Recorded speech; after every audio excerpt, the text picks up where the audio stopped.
ठंड का मौसम था। रात के 12 बज रहे थे। एक टूटी फूटी झोंपड़ी में अलाव जल रहा था।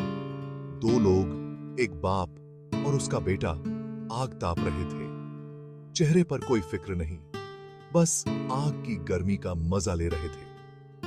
बाप का नाम घीसू, बेटे का नाम माधव।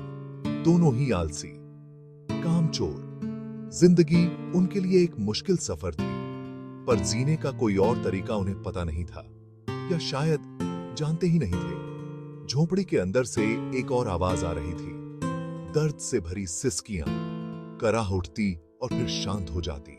यह आवाज थी बुधिया की, माधव की पत्नी। वो अपने पहले बच्चे को जन्म देने वाली थी। घीसू और माधव दोनों ही बेफिक्र थे।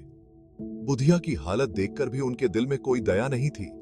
शायद तकलीफों की आदी हो चुके थे। क्या करूं बापू, दर्द तो होगा ही, बच्चा होने वाला है। अरे माधव, घीसू बोला, तेरी घरवाली तो बहुत चिल्ला रही है, कुछ करना। क्या करूं बापू, दर्द तो होगा ही, बच्चा होने वाला है। हाँ, पर इतना शोर क्यों? मुझे तो नींद नहीं आ रही, घीसू ने झुंझलाकर कहा। माधव चुप रहा। उसे भी नींद आ रही थी, पर बुधिया की चीखें उसे सोने नहीं दे रही थीं। बुधिया अपनी जान बचाने के लिए लड़ रही थी। दर्द बर्दाश्त के बाहर था। हर सांस के साथ उसे लगता जैसे उसकी सांसें रुक जाएंगी, पर उसके दर्द की परवाह किसे थी? घीसू और माधव तो जैसे पत्थर के बने थे। उसे याद आया कैसे शादी के बाद से ही वो इस घर में एक नौकरानी की तरह रह रही थी। बस काम, काम और काम, मारपीट, कभी प्यार नहीं मिला। और आज जब वो मां बनने वाली थी, तब भी उसे अकेले ही इस दर्द से गुजरना पड़ रहा था। माधव उठा और झोंपड़ी से बाहर निकल गया। ठंडी हवा उसके चेहरे से टकराई।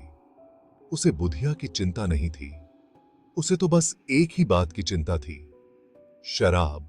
काश कोई मुझे शराब पिला देता। शराब पीकर मैं सब भूल जाता, बुधिया का दर्द, अपनी गरीबी, अपनी जिंदगी, सब कुछ। वो गांव की तरफ चल पड़ा।